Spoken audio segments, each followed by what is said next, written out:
Adam, je suis vraiment content que tu aies parlé d'abordabilité parce que, puis là, j'ai comme le goût de rebondir là-dessus, puis avec Pierre et Christian, parce que je me disais, ben c'est ça, on rêve. Là, on était rendu au Danemark avec des projets en bois massifs. Tu sais, c'était super beau, mais je voyais effectivement des gens dans la salle qui se disent, tu sais, le promoteur qui est comme, ouais, mais moi, mon coût de terrain il est de plus en plus cher. Puis ma main-d'œuvre, l'inflation, le coût de matériaux et tout ça, de plus en plus cher. Les jardins, c'est super agréable, mais en ce moment, s'il y en a qui mettent juste de l'asphalte et de la pelouse, c'est parce que ça coûte moins cher, on va se le dire.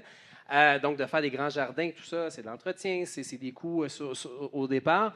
Et on le sait, je le disais tantôt, la première génération d'acheteurs, les nouveaux acheteurs, là, on ne voit même plus la possibilité d'acheter parce que le revenu moyen et les salaires ne suivent pas. Donc, j'aimerais ça peut-être que vous rebondissiez un peu sur la fin de la présentation d'Adam sur la question justement de l'abordabilité, parce que ça, c'est un grand sujet. Je ne vous demande pas votre définition d'abordabilité, parce que je sais qu'au fédéral, au municipal, personne n'a la même définition. Ce n'est pas ça l'objectif aujourd'hui, mais c'est de voir comment on réussit à allier qualité et abordabilité de l'autre côté. Moi, je parle depuis une demi-heure, allez-y. Je sais que ce n'est pas évident comme question, mais je sais, Christian, tu as un modèle d'affaires un peu différent, mais quand même, je serais curieux de vous entendre là-dessus. Oui. Moi, d'abord, je veux dire que je suis d'accord avec Adam. Il faut les réduire, les coûts. Je suis 100% d'accord et je suis 100% d'accord qu'il y a moyen de réduire les coûts.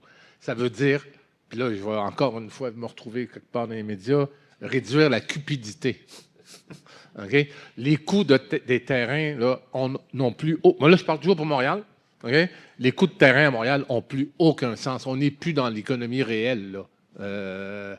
Alors, il y a des gens qui ont acheté leur terrain il y a 20 ans et qui te le revendent aujourd'hui à un prix là, qui n'a aucun sens et qui rend les projets impossibles à rentabiliser, ce qui fait en sorte qu'ils restent en friche puis ça sert de perte fiscale, tout simplement. Là, il y a quelque chose à faire. Bon, la hausse de l'exemption sur les gains en capitaux, c'est une maudite bonne affaire. Bon, dans l'industrie de la construction, Adam l'a dit, d'abord, il y a le taux de productivité. Je veux dire, nos chantiers durent trop longtemps. Bon, on a un peu simplifié là, avec la réforme du ministre Boulay. Là, ça prend 4 corps de métier pour installer une porte. Ça n'avait aucun sens, ça. Donc, toutes ces choses-là, il faut les adresser. Je sais que c'est un anglicisme. L'autre chose, quand vous avez... Bon, je vais y aller, moi. Hein? En ce moment, la construction résidentielle, je parle toujours pour Montréal, la construction résidentielle, s'il n'y avait pas les projets subventionnés, là, il se construirait à peu près rien. OK? À peu près rien. Ce qui se construit en ce moment, c'est parce qu'il y a des subventions. Les subventions, c'est de l'argent public, c'est de l'argent des contribuables. Est-ce qu'on ne peut pas baisser tout le monde, du plombier à l'électricien, au développeur, le taux de rendement qu'on demande quand c'est de l'argent public? Quand c'est tout de l'argent privé, puis tu prends ton risque, vas-y. Mais quand tu es subventionné et que si tu n'avais pas la subvention, tu mangerais tes bas. Il me semble que le fameux 20% de rendement, tu peux jouer.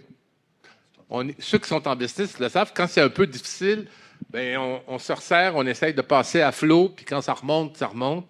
Mais en ce moment, l'économie de la construction résidentielle est dopée par les subventions. Le programme de la SCHL, là, APH Select, c'est une passoire qui fait que tout le monde peut passer et en profiter. Il y a un resserrement à faire là. Moi, je pense qu'il y a moyen de bien gagner sa vie en réduisant les coûts. Ça, c'est essentiel, là, parce qu'on frappe tous le mur là-dessus. Après ça, ben, je l'ai dit tout à l'heure, il faut aller chercher l'argent où elle est. Okay? Il faut aller chercher l'argent où elle est. C'est du capital patient qu'on a besoin. On peut remplacer la subvention par du capital patient. Pas au complet, mais une bonne partie, on peut la remplacer par du capital patient. Parce que tu le dis tantôt, vous réfléchissez vos projets sur 25-30 ans, alors que le privé, c'est sur 5, 6, 7 ans. C'est pas du tout le même... À date, tu souhaitais réagir? Oui, ben, évidemment, ça me préoccupe. Encore une fois, c'est vraiment ma toune, la réduction des coûts. J'ai deux réponses. J'ai une réponse super compliquée, abstraite, puis une réponse simple. On va prendre la simple. La simple, parfait. OK. Les choses les plus intéressantes qu'on peut voir en Europe, ici, on n'a pas le droit de les faire. Ça, c'est un énorme problème. Je sais que, je ne sais pas s'il y a des gens de la RBQ ou du ministère du Travail ici dans la salle, ça m'étonnerait. Le Code du bâtiment. Le Code du bâtiment qu'on a été écrit pour répondre au problème que si vous allez dans les archives nationales, puis vous lisez l'histoire du Québec et du Canada, toute l'histoire se termine de la même façon. Un feu. Un feu. Tout est perdu dans un incendie. Donc, tu as un code du bâtiment qui veut juste une chose, c'est que les choses ne pognent pas en feu, ou s'ils pognent en feu, inévitablement, que les gens puissent sortir. Bien, aux endroits où est-ce qu'ils ont des codes qui ont différents objectifs, ils arrivent avec des différents résultats, sans surprise. Et les choses qui se permettent de faire en Europe, où les gens ne meurent pas plus en incendie maintenant en 2024, c'est une bouffée d'air frais qui permettrait de réduire la quantité de matériaux, la quantité de temps, la quantité de complexité qui va dans un projet. Mais par exemple, la raison pour laquelle ça coûte moins cher les ascenseurs en Suisse, pas juste en Suisse, c'est là que j'ai mes chiffres, c'est qu'il y a un marché intégré des ascenseurs dans toute l'Union européenne. Donc, quand j'ai besoin d'une pièce pour réparer mon ascenseur en Suisse, je peux appeler n'importe quel fournisseur de pièces en Europe, puis ils font toutes la même. Ici, ce n'est pas comme ça que ça fonctionne parce qu'on a dit non, en Europe, c'est trop simple. On va avoir notre propre code, nos propres pièces, nos propres exigences. Puis, on a une sous-industrie nord-américaine qui est un peu une situation de monopole, là. Il n'y en a pas tant que ça, puis c'est dur de devenir un nouveau joueur dans le secteur des ascenseurs. Fait qu'on surpaye. Les logements traversants, ici, ça arrête à 2-3 étages, max. On parlait du Japon tantôt. Au Japon, les gens, ils montent dans les escaliers parce qu'ils peuvent avoir des logements traversants jusqu'à, je pense, sont à 6 ou 7. Fait qu'à 6 ou 7 étages, on a le même genre de qualité de vie au niveau du courant d'air qu'ici, on arrête d'avoir à partir de 2 ou 3 étages. C'est sûr, ça fait une différence. Puis, ces logements traversants-là qu'on n'a pas, bien, ça veut dire un corridor central, ça veut dire que tu as une plus grande implantation au sol, tu payes plus de matériaux pour faire ton couloir, puis on perd une tonne de bénéfices là-dedans. Mais c'est un fait. Là. Un des exemples, par exemple, dans le traversant, c'est qu'on a besoin de 2 issues.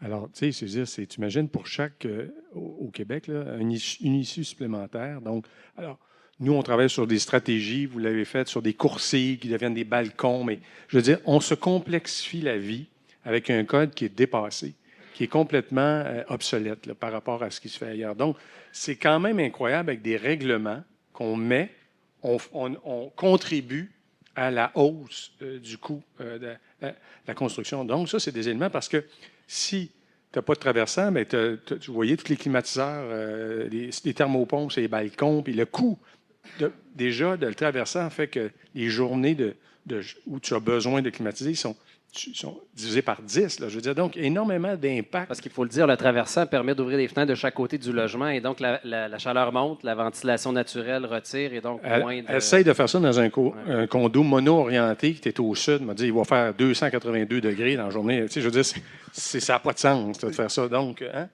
alors, il y a plein, effectivement, c'est une des contraintes énormes et ça amènerait une bouffée d'air là, pour faire de l'habitation de qualité. Puis, je veux dire, d'avoir 2 issues ou une, ça ne change pas ça, la vie là, de personne. Même si c'est mieux d'en avoir un, tu risques de plus croiser tes voisins, puis ta vie communautaire va être plus riche. Là, je vais donner un exemple, Marc-André. Il y a une entreprise qui fabrique des unités de climatisation. Ils ont une usine à Montréal, une usine à Québec. La même unité de climatisation coûte plus cher à Montréal qu'à Québec. Quand tu vois ça, tu dis, je vais en commander à Québec. Non, je n'ai pas le droit. OK? Ils vont refuser. La même unité de climatisation par la même entreprise, puis là, je parle de Montréal et Québec, là, je ne parle pas de Montréal puis Amos, là, elle coûte plus cher à Montréal qu'à Québec. C'est juste du profit, là. Ouais. C'est juste du profit. Il y avait un point commun entre toutes vos présentations qui était la densité horizontale. C'est important, puis j'insiste sur le mot horizontal parce que souvent, quand on parle de densité, la première image qui nous vient en tête, c'est quoi? La verticalité, la fameuse tour à condo. Puis là, les citoyens sont plus capables d'entendre parler de tour. Puis là, bon, Christian, Montréal, c'est une chose, mais même Montréal, où le coût de terrain doit être rentabilisé aussi cher, tu as réussi à faire de la densité horizontale. Je serais curieux de vous entendre là-dessus parce que c'est probablement un peu plus vers ça qu'on vise du côté ici de Granby. Et il y a quelque chose de culturel là-dedans. Les gens, quand on parle de densité, souvent vont se braquer.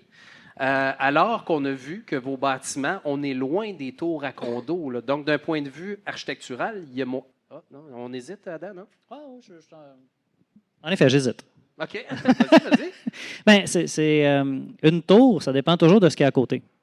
Comme un des endroits qui est les plus densément peuplés en Europe, admettons, on pense aux 3 villes les plus densément peuplées en Europe. C'est pas des places où est-ce qu'on se dit, wow, c'est Tokyo, enfin, Tokyo, c'est pas un bon exemple, c'est Hong Kong, c'est New York, comme c'est toutes des cure-dents. C'est Paris, c'est Athènes, c'est Barcelone.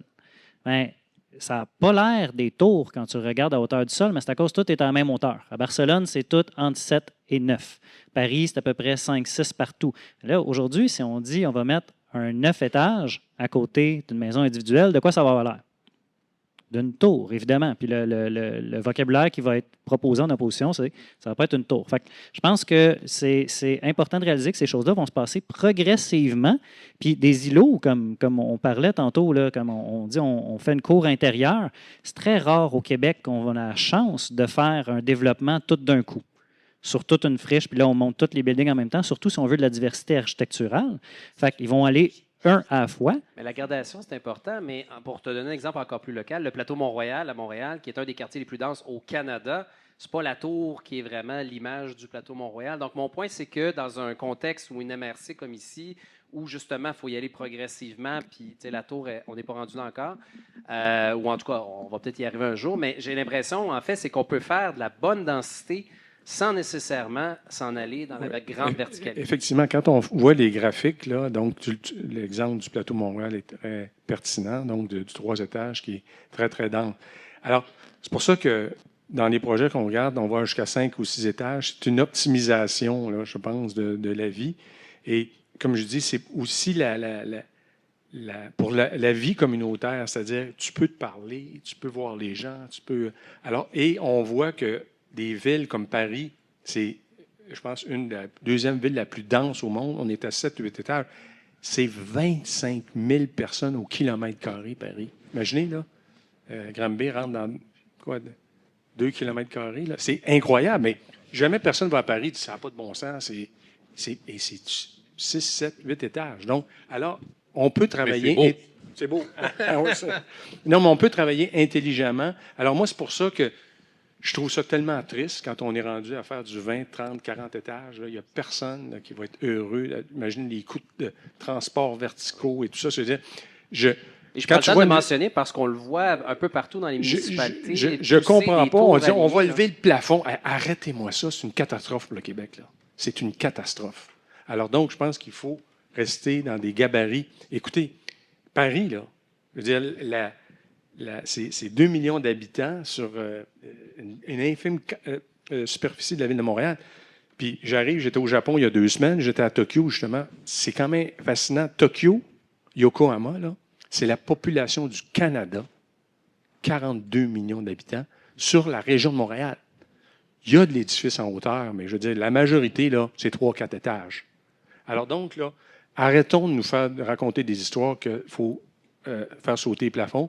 Puis ça perturbe tous les milieux. Je veux dire, tu mets des tours, ça crée des effets de vent dévastateurs.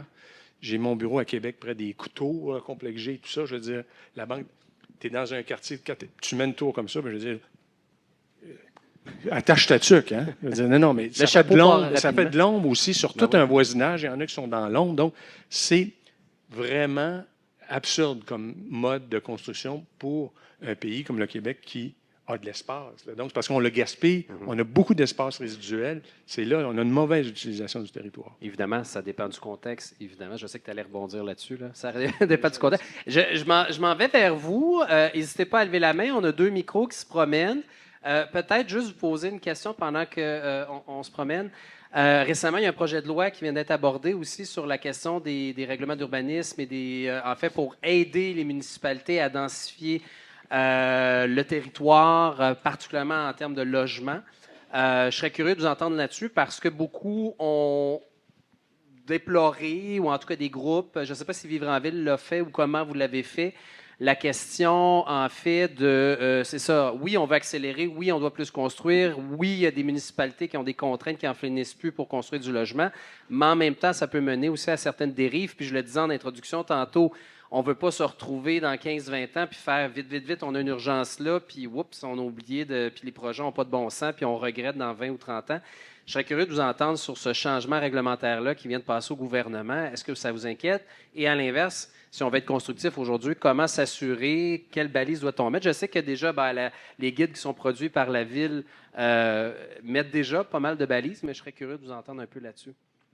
J'aime beaucoup ta question, Marc-André, parce que tu t'es rattrapé en cours de route. Tu as dit, je ne sais pas si Vivre en Ville a chialé. Non, je ne sais pas comment vous avez chialé à propos de ce règlement-là. Donc, je connais Christian Savard. Écoute, puis c'est moi qui y parle, puis je l'ai dit, je suis un gars de problème. Je pense que là, en ce moment, l'urgence de la situation a comme créé un consensus qui n'était pas là, il y a 5 ans. Il y a 5 ans, moi je dis, on s'en va vers Toronto. Les gens disent, Adam, tu capotes. Comme ça n'arrivera jamais au Québec. C'est pas pour m'en donner raison, mais là, la réalité nous a rattrapés. Puis là, soudainement, il faut faire de quoi. Fait qu'il y a des choses qui sont en train de se passer. Puis notre manière de chialer à propos de la manière dont ça a été proposé, c'est que c'est certain que ça aide. C'est certain que ça aide. Par exemple, l'article 93 qu'on appelle le super pouvoir, ça peut sauver un projet que tout le monde veut des limbes administratives parce qu'il est bloqué là pour aucune raison qu'on est capable de justifier aujourd'hui en 2024. Mais ce n'est pas la bouffée d'air dont le Québec a besoin. À la limite, les documents qui sont présentés aujourd'hui sont beaucoup plus cohérents avec le genre de planification qui va donner un cadre de travail clair à tous les acteurs du milieu. Parce que ça ne sera pas une personne, ce n'est pas un projet qui va nous sauver. En fait, on devrait arrêter de déposer sur des projets individuels la responsabilité de régler tous nos problèmes. Tout le monde ici dans la salle habite dans des maisons qui n'ont pas été soumis au genre de cadre et d'études qu'on est en train de se donner pour l'avenir. Pourtant, on habite dedans et on est relativement content. Donc, d'avoir un cadre qui crée de l'espace pour que les choses se passent d'initiative spontanée, c'est vraiment quelque chose qui va aider à créer un terreau fertile pour la suite des choses. Moi, j'étais très content de ce projet de loi-là. Je vais vous donner un exemple. Dans Pointe-aux-Trembles, vous avez vu les photos de ce que c'était? Parce qu'il faut aussi partir de ce que c'est, de ce que c'était à Pointe-aux-Trembles. C'était du 2-3 étages. On arrivait avec un projet. Les terrains, on les a payés. Les bâtiments, on les a payés. Il a fallu les démolir. Les bâtiments, c'est des coûts. Tu les détiens, etc. On arrivait avec un projet de 6 étages. On passe à travers tout le processus d'urbanisme de l'arrondissement, 2 assemblées publiques, le CCU. On s'en va à la commission Vigée. Tout est fait. Ça prend à peu près 2 ans. Passer à travers tout ce processus-là. À chaque fois, tu as des recommandations, tu améliores tes choses, tu changes tes choses et tout. Et là, tu as le processus référendaire. Là, à la fin de tout, tu as le processus référendaire. Nous, ça prenait 42 personnes pour bloquer le projet. 42. Ils ouvrent le registre, et là, tu es là, puis là, tu dis, il y en a combien qui sont arrivés, il y en a combien qui sont arrivés. On a fait du porte-à-porte. On a fait du porte-à-porte pour aller dire aux citoyens, voici le projet, tout ça. Et là, tu te fais dire par quelqu'un, non, 6 étages, c'est trop. Moi, je suis prêt à 5, pas 6. Tu es là. Pas 6, pas 5, non. 37 personnes ont signé. 37. OK? On les comptait, là. Puis l'angoisse, là, ça ferme à 7 heures, là. Puis si ça tombe, là, c'est non seulement des millions de dollars qui disparaissent, tu es complètement paralysé, tu les as achetés, tes buildings, tout ça. Mais la rue, là, elle reste ce qu'elle était. OK? 42 personnes. On est passé à 5 personnes de rater le coup pour des bâtiments de 6 étages. Là, je ne suis pas dans du 24 étages. Là. Fait que le syndrome là, par rapport à la densité, il existe. Dans tous les colloques, assemblées et tout le monde est pour la densité. Appelons-le comme on veut, densité heureuse, densité douce. Tout le monde est pour la densité, sauf les populations. Sauf les populations. Fait qu'à un moment donné, les villes, c'est pas vrai maintenant. C'est plus vrai que tu peux débarquer dans une ville, puis je vais voir la mairesse de Granby, puis je dis, moi, je veux faire 22 étages, je m'en fous de l'architecture et tout. Puis elle va me dire, oui, vas-y. C'est pas vrai, là. Il y a des règles à peu près partout, des règlements d'urbanisme, des plans d'intégration architecturale, de la consultation, mais à un moment donné, il faut pouvoir y aller. Une fois que tu as passé à travers ça, il faut pouvoir y aller. À Montréal, je parle encore de Montréal, que 42 personnes puissent décider d'un projet qui va desservir à peu près 75 000 de population, ça n'avait pas de sens. Fait que dans ce sens-là, moi, je suis très content qu'on ait suspendu. Attention, on les a suspendus pour le logement. C'est juste pour le logement qu'on les a suspendus. Pierre, je sentais que tu voulais réagir. Ben, moi, en fait, dans tout ça, puis ce que je trouve, puis c'est pour ça que je suis heureux là, qu'on ait une ville qui mette des règles puis une planification, on a depuis longtemps, dans tous les domaines, un déficit de planification. Je ne sais pas pourquoi on ne voulait pas. Tu sais, là, je suis dans le domaine d'éducation par la bande depuis, ça fait 7 ans. Mais il y a 7 ans, il nous disait qu'on allait manquer de profs. Puis il disait que en 2030, là, il y a je pense que c'est 25 000 qui vont prendre leur retraite. Tu sais, je veux dire, dans tous les domaines, on se ferme les yeux. Je veux dire, écoute, la démographie, le Conseil supérieur d'éducation a dit que ça allait, qu'on a manqué de profs. On ne fait rien. On attend d'être l'année, ça va vite. Là, qu'est-ce qu'on fait? Des formations rapides. Mais on est une société avancée. Comment se fait-il qu'on n'est pas capable de planifier? Tu sais, je veux dire, c'est assez incroyable. Là, je vois dans des municipalités, là, ils sont avec le centre de service, puis là, le ministère dit une affaire, puis une autre. Puis, tu sais, je n'en reviens pas. C'est quand même fondamental de faire une planification dans nos villes. On avance, puis on a des nouveaux élus, puis on a des gens qui sont sensibilisés, mais on a globalement eu un grand déficit de planification. Donc, il faut mettre des règles et il faut regarder. Tu sais, je veux dire, on parle de Griffintown à Montréal. On a fait un quartier, il n'y a pas d'école, il n'y a pas de... Je veux dire, écoute, c'est à Montréal. Ça s'est fait dans les 10 dernières années. Tu dis, écoute, ça ne se peut pas qu'on n'ait pas planifié. On a des urbanistes, on a des architectes paysans formidables qui ont des reconnaissances partout sur la planète. On a eu un prix à Barcelone la semaine dernière, tu sais, je veux dire, pour un projet d'école. Mais on n'est pas capable de planifier. On n'utilise pas notre talent. Tu sais, on n'utilise pas notre talent. C'est sûr que je ne comprends pas ça. Là, alors moi, je pense qu'on aurait besoin d'un grand coordonnateur pour s'assurer, est-ce qu'on fait de la planification dans tous les domaines? Quand on dit que le coût de la santé, là, c'est 13,4 %, c'est sûr qu'on ne planifie pas comme il faut, puis on devrait faire plutôt de la prévention que du curatif, puis que pour les aînés, c'est la même affaire, on construit plutôt que les aider chez eux, dans énormément de domaines. Je voyage beaucoup, tu sais, j'adore le Québec et tout, mais je me dis, mon Dieu, on est rendu dysfonctionnel. Tu sais, je veux dire, on a un ministère de l'Éducation, les gens dans l'administration, c'est 3000 personnes à Québec. Un centre de service, il y en a, c'est 1500. Tu regardes là, au Québec, là, c'est 20 000 personnes qui travaillent dans la... Tu vas au Danemark, ils sont 85. Ça va direct à l'école. Tu dis, peut-être dans nos structures, c'est des bonnes personnes qui ont des structures, là. Mais on en a peut-être mis un peu trop épais. Ce qui fait qu'à un moment donné, comme tu dis, pour construire quelque chose, il faut que tu passes toutes ces étapes-là pour arriver. Puis ça, des bonnes personnes, là. Mais là, ils prennent l'argent puis ils l'envoient à l'école, puis c'est eux qui construisent. Puis ils choisissent leur terrain, puis ils sont dans la ville. Ministère, centre de service. Et on s'en est mis épais, puis ça contribue à des coûts excessifs dans tout ça. Donc, je veux dire, on a une problématique sociétale puis, que personne n'adresse, puis qu'on pèle tout le temps en avant. Tu sais, tu parles de la France, mais je veux dire, on va avoir un problème tantôt. Notre déficit, là, c'est 11 milliards. Je ne sais pas si vous savez c'est quoi, 11 milliards. Là. Par combien de personnes qui gagnent 100 000 $ pour payer 11 milliards? Juste dans une année. On n'est pas à 25 millions, là. Alors, on a des... On a un congé de TPS à la bière puis les sapins. On va recevoir des chèques de 250 pièces, là, quand même. Hein? Hey, je pense que je m'achète 25 sapins cette année, là. Juste avant l'élection. On voit la députée ici est contente. On va voir comment le Bloc va voter là-dessus, par contre. Donc, je me retourne vers vous. Je ne peux pas croire que les gens du CCE, là, on vous a pointé du doigt tantôt. Je ne peux pas croire que ça vous interpelle, tout ce qu'on dit depuis tantôt. Là. Il faut pas... Amérique, on a besoin d'un micro ici. Là. Ah oui, il y en a un monsieur aussi. Voilà. Ouais, on va juste attendre le micro pour être sûr qu'on vous entende bien. C'est plus un commentaire. Je suis développeur immobilier moi-même. Ça vient tellement me chercher ce que les intervenants disent en avant. Puis lorsqu'on parle de planification, je veux dire, les outils existent. Le PPU, ça existe. N'importe qui peut se faire élire pour que ça soit clair à la population ce qu'ils veulent. Ils veulent densifier leur centre-ville. C'est un peu partout au Québec. On a plein de grandes maisons qui sont utilisées par une ou deux personnes parce qu'ils n'ont pas de place pour aller vivre dans leur village ou dans leur petit centre-ville. Ils iraient, eux aussi, créer leur milieu de vie puis plus être seuls puis tout, mais ils n'ont même pas de possibilité.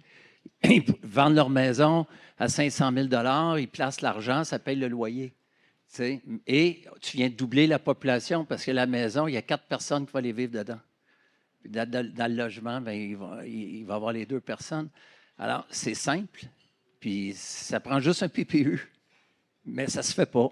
Puis tout est bloqué, puis là, ça se trouve des situations comme Christian, tu es obligé d'acheter terrain, puis en réalité, il était juste chanceux, puis ça aurait été catastrophique, là.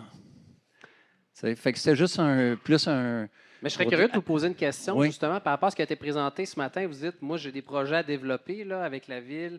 Je ne sais pas toujours. Ben, reste comme si c'était elle, la ville. Là, Ben, disons que ici... Qu'est-ce que vous retenez? Qu'est-ce qui vous inspire peut-être, justement, pour Ben, vos disons prochains projets? disons là, que pour Granby, mon urbaniste a rencontré la ville, puis il dit que ça a été fantastique. Ils sont très ouverts, puis c'est très, très positif.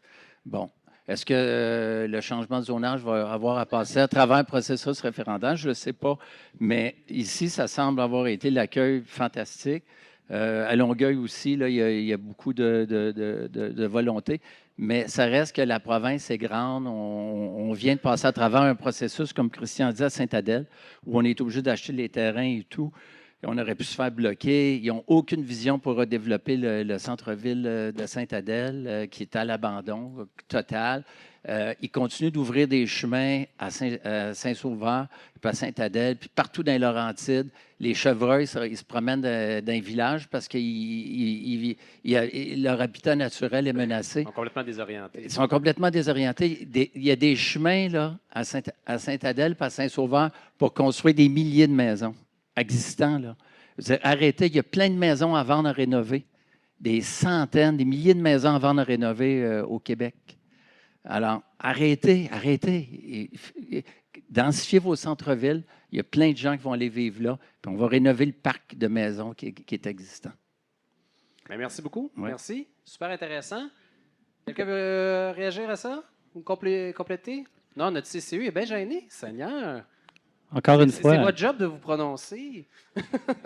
encore une fois, l'animation, il faut que je souligne la qualité de l'animation parce qu'on dit, est-ce qu'il y a quelqu'un ici qui a des questions? Puis là, immédiatement, un flip, c'est nous qui vous posons des questions. Bravo, Voilà. Marc-André, c'est très dynamique. C'est lui qui m'a montré. Oui, OK. Ah, ben justement, il y a quelqu'un du CCU, puis je passe à vous tout de suite après. Alors, donc, Laurence Cavit, CCU, avec la gang ici. Excusez-moi de vous mettre sur la sellette, mais je suis Ouais. sûr que vous avez tellement de choses intéressantes à dire. Mais je vais surtout faire peut-être du pouce sur nos préoccupations en tant que citoyens, sur ce qu'on a entendu, en tout cas moi, de ma part. Je trouve que les milieux de vie, c'est justement, je trouve, quelque chose de primordial dans les projets. Je pense que tout le monde a envie d'avoir des logements, une habitation où on se sent bien chez nous. Je crois beaucoup aussi à l'intégration des milieux, des espaces verts. En fait, je rêve de logements où, quand on ouvre, on regarde par la fenêtre, on voit de la nature. Pour moi, oui, on passe beaucoup de temps à l'intérieur, donc à chaque fois, on essaie de voir c'est quoi un vrai milieu de vie. C'est pas de le mettre à toutes les sauces, à dire on fait des projets, on fait des milieux de vie, mais concrètement, il faut que ça se voit sur le terrain. Donc, quand on voit des projets, nous, on veut vraiment voir que les milieux de vie répondent aux besoins humains, en fait, puisque on est une espèce vivante et on est peut-être la seule qui respecte pas ses propres besoins au niveau de certaines choses. Donc ça, c'est ma petite aparté parce que je suis un peu une branche en écologie, mais mon mari est promoteur, donc j'ai un mélange des deux. Donc, je comprends aussi la réalité des contracteurs, des promoteurs, puis tout ça. Mais je pense que dans le CCU, on travaille à regarder en tant que citoyen aussi, à se dire, nous, est-ce qu'on resterait dans ces projets-là aussi? Puis d'autres réflexions, mais j'avoue, et j'en profite pour remercier l'équipe, c'est vrai, d'urbanisme de Granby, ils sont vraiment super, les dossiers sont bien préparés. Je ne sais pas si c'est partout ailleurs, mais nous, on est choyés. On est vraiment privilégiés de travailler avec une belle équipe comme ça, en tout cas. Bravo, c'est un beau compliment. Et ah oui, ben allez-y, si vous voulez. Oui, oui. Non, mais je suis super content de vous entendre. Puis j'ai l'impression que la crise du logement, malgré tous les effets très, très négatifs, aura forcé une chose, c'est qu'on est en train de se réinventer. Je voyais un projet dans la presse cette semaine qui était super intéressant où des promoteurs immobiliers qui normalement sont des concurrents se mettent ensemble pour développer un nouveau modèle. Ce que Pierre est en train de développer aussi. Des fois, j'ai l'impression qu'on a peut-être manqué de bons exemples ces dernières années. Et ce qui a fait qu'on a juste continué une recette sans se poser de questions, puis ça fonctionne, ça se vend, il y a des besoins, les gens répondent. Et là, ben, les modèles d'affaires, les modèles architecturaux, l'urbanisme, tout ça est en train de se transformer. Donc, des fois, malheureusement, la crise puis la pandémie, ça va avoir été le cas aussi. Tu sais, la pandémie va avoir permis un certain recul qui fait qu'on a changé des choses dans notre quotidien. Puis la crise du logement, à ce moment, est en train de faire émerger des nouveaux modèles qu'on n'aurait peut-être pas vus si ça n'avait pas été de la crise. Dernière question ici, juste avant le lunch. Je ne sais pas qui... Ah, c'était monsieur ici en avant. Oui, ben, merci pour la présentation. Vous êtes tous très pertinents.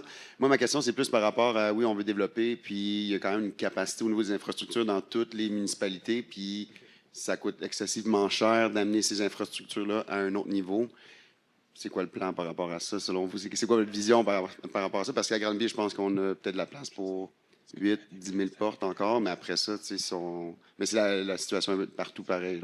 Donc, Mais je pense qu'on peut réutiliser, je pense que la mairesse en a parlé, vous avez parlé de reconstruction, c'est-à-dire qu'à un moment donné, il y a des espaces aujourd'hui, regardez les immenses stationnements, si on crée de la densité quelque part, bien, il va y avoir moins de gens, ils vont faire leur épicerie à pied chez eux, ils vont moins aller dans les power centers. Donc, les stationnements des power centers vont peut-être devenir des espaces qu'on va pouvoir développer. Donc, je pense que avec le changement de paradigme, ça va laisser de la place pour construire des espaces qui, aujourd'hui, ne semblent pas disponibles pour la construction résidentielle. On a un beau terrain ici qu'on pourrait densifier autour avec des animaux. Là, non, je blague. Mais c'est une bonne intervention, la question des infrastructures. Là. Il y a là aussi un défi et il va falloir changer de modèle.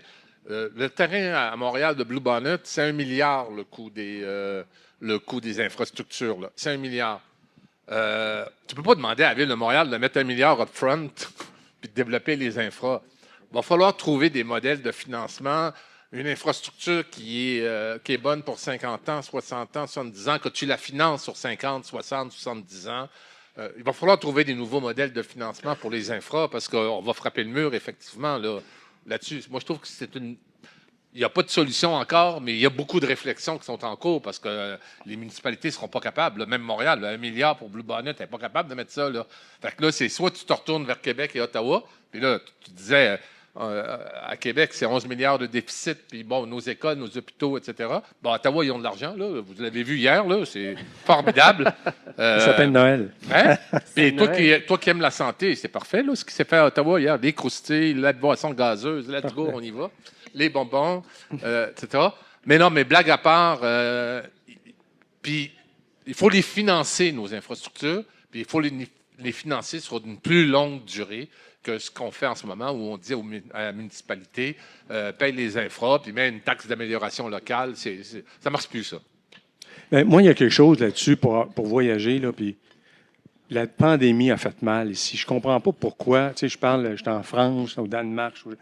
Ça n'a pas fait une augmentation des coûts dans la construction comme au Québec. Là.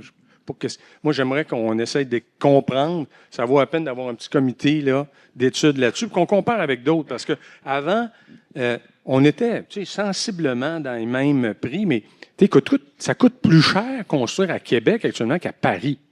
C'est quelque chose qui ne marche pas. Là. On fait un tramway. J'étais très proche de M. Lallier, puis je me rappelle, à la fin de sa vie, à un moment donné, j'étais avec lui dans une colloque un peu comme ça. J'étais assis à côté de lui, puis j'ai dit, est-ce qu'il y a quelque chose, M. Lallier, que vous n'avez pas réalisé, que vous auriez aimé faire, maintenant vous avez quitté la politique? Il dit, un tramway. En 1996, un tramway à Québec, comme on va faire actuellement, c'était 300 millions. Là, on est autour de 10 milliards, ça va finir. Il y a quelque chose qui ne fonctionne pas, là. Dans tout, on a un problème sociétal. Je ne peux pas croire que la pandémie a créé un tel...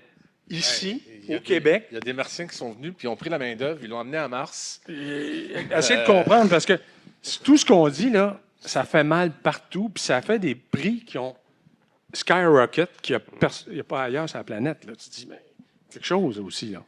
Pierre, Christian, Adam, merci beaucoup pour votre présence aujourd'hui. Une bonne main d'applaudissements.